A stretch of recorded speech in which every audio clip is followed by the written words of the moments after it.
All right, introducing Steve Vogel. Our esteemed author and guest today is Steve Vogel, the author of Through the Perilous Fight, 6 Weeks That Saved the Nation, and he also wrote a book called The Pentagon. He has written extensively about military affairs and the treatment of veterans from the wars in Afghanistan and Iraq. His reporting about the war in Afghanistan was part of a package of Washington Post stories selected as a finalist for the 2002 Pulitzer Prize. He covered the September 11, 2001 terrorist attack on the Pentagon and the building's subsequent reconstruction. He also covered the first Gulf War as well as the war in Iraq, in addition to the U.S. military operations in the Balkans, Rwanda, and Somalia. Please welcome Steve Vogel. Thank you very much. Pleasure to be here. Thank you. So we're going to make this more, instead of a lecture, we're going to make this more of a conversation about Steve's book. So first off, you might have noticed the subtitle is 6 Weeks That Saved the Nation. So I wanted to ask Steve, how did the 6 weeks here save the nation?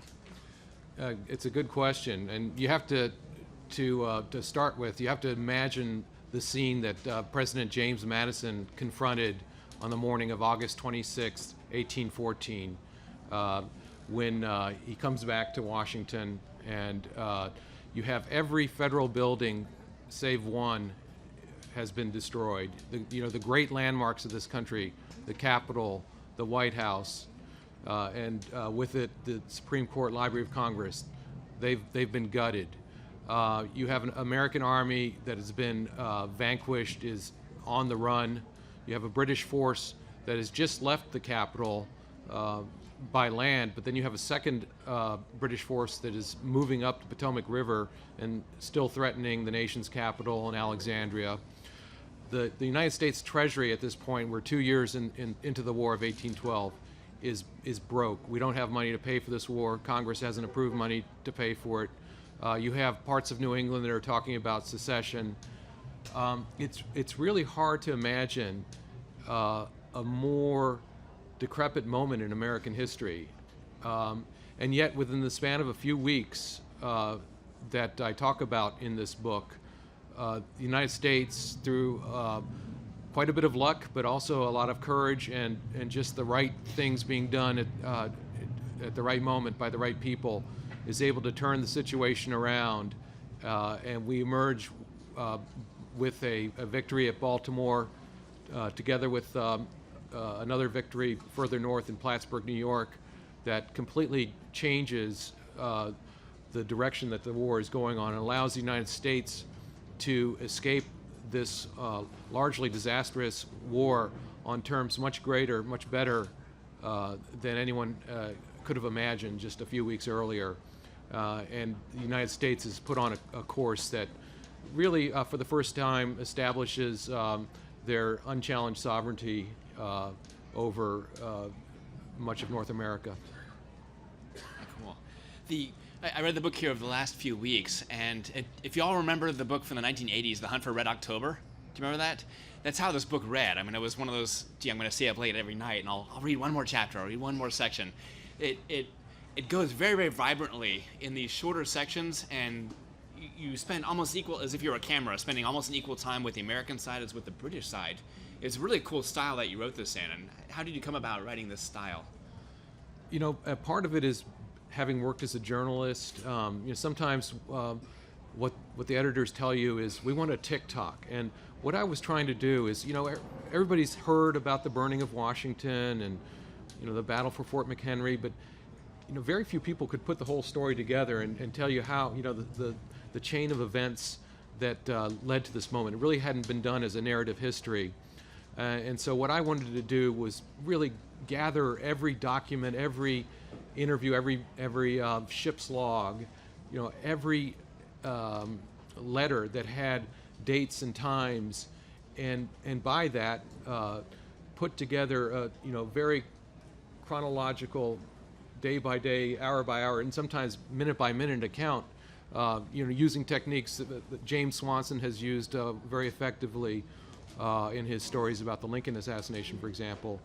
But it's an attempt to really put the reader at the scene and knowing really only what is known at that point by the characters that you're writing about. Now, we all, I think, approach the War of 1812 as sort of this mysterious war. We're not really certain what the war is about, right? But I think we all have a lot of myths about the war in our head. And myths sometimes are true and sometimes are not. What were some of the great myths or legends you had to confront in your research about the book? Yeah, sure. You know, in some ways it's not even as much of a myth now, but there's a misperception, I think, in the United States that people tend to have forgotten that we were the ones who declared war on Great Britain. You know, sometimes people assume, well, Great Britain was trying to take back the colonies. That's what this was about, right? And in fact, it was the United States that declared war on Great Britain. This conflict has to be seen in the context of this amazing struggle that had been going on in Europe for 20 years between England and France. And for the last decade, with Napoleon on the scene, the British had come to see that this fight is a struggle for civilization.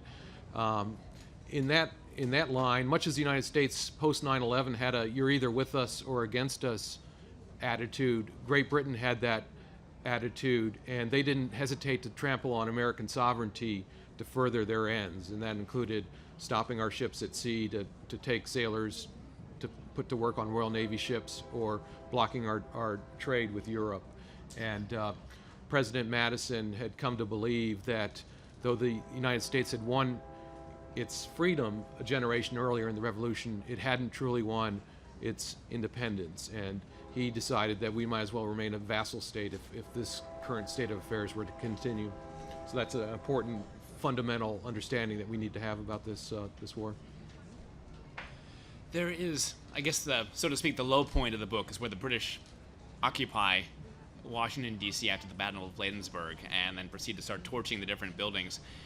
There is this myth, which you both addressed in the book and also an op-ed last year in the Washington Post, about we have this myth in our head that it's a retaliatory raid. What did you really discover about this? Yeah, I mean, that is basically that was a PR campaign waged by the British after the fact.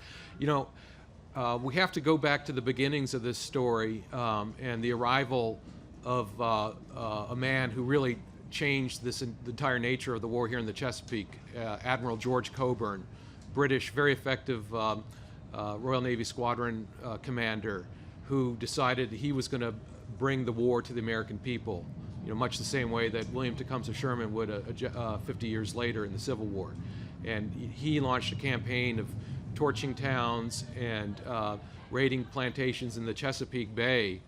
And a lot of these actions had taken place well before anything was going on in York. And so the York in Canada, which is today Toronto, being burned, this was something that the British only brought up as justification after the fact, when other capitals in Europe were saying, hey, Napoleon didn't burn any capitals in Europe, why were you burning a capital in North America?